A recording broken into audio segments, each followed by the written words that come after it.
Chapter 3 Player Piano. Outside the sad tune played on. It's coming from there, said Annie. He crept toward the building that had a sign with the word hotel on it.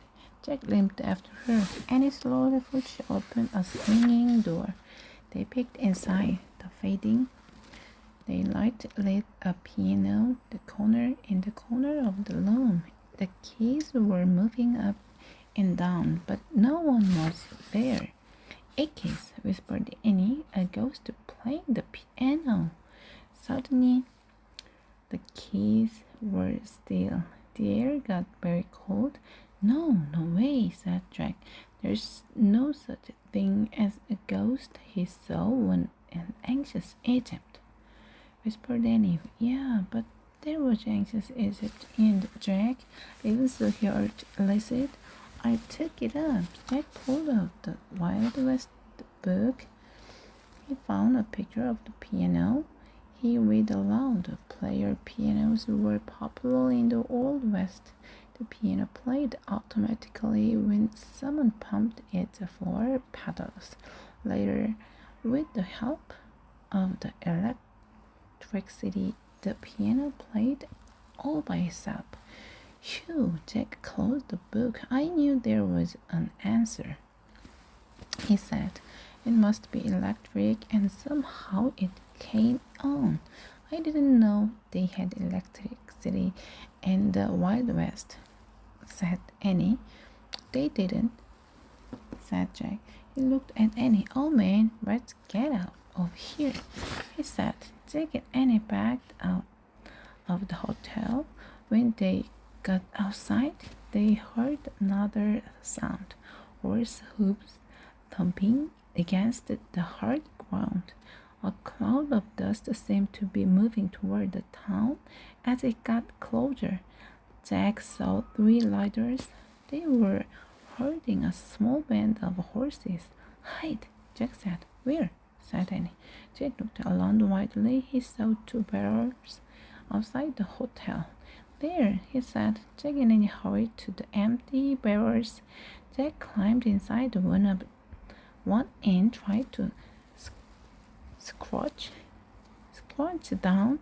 His head wouldn't fit. He jumped out of the barrel and threw his head into the hotel. "Mine too," said Annie. Jack grabbed hers and threw it. Then he scrambled back into the barrel just in time. Jack heard the horses thundering down. He peeked through the crack in the barrel and saw a blur of cowboys and horses go by. "Wah, wah, wah," men shouted. Jack heard the horses come to a halt. They stamped and snorted. All he could see were shadows through the crack. Dust covered Jack. He had to sneeze. He pinched his nose. The creek bed must have dried up. A cowboy yelled, "This town's a ghost."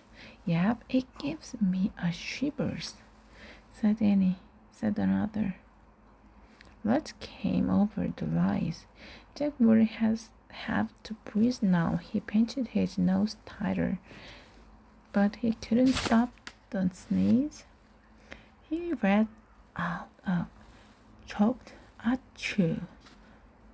"What was that?" someone said. Just then a loud whinny split the air. Jack saw a beautiful horse there up.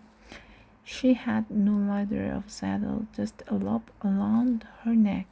She was as red as the sunset.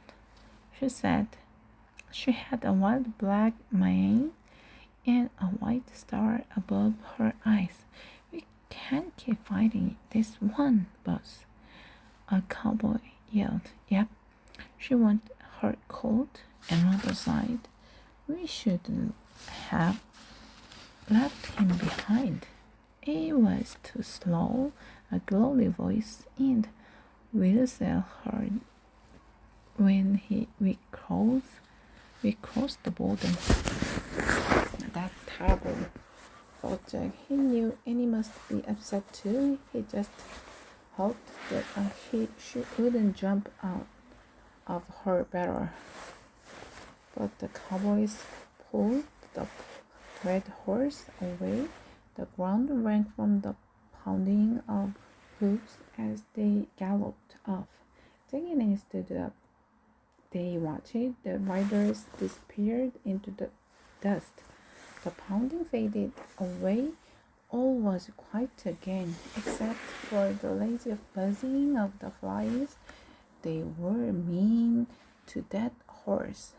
Annie said in a low, angry voice, "I know, but there was nothing he could do," said Jack.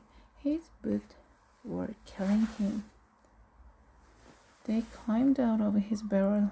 "Man, I have to get this off," he said. Jack sat down on the porch of the hotel. He grabbed the foot of one foot and pulled. "Jack," said Annie, "I think there is something we can do." "What?" Jack looked up. A small horse was running down the road. It was as bad as the wild mother horse. He had the same black mane and white star above his eyes. A rope was around his neck. He looked very lost.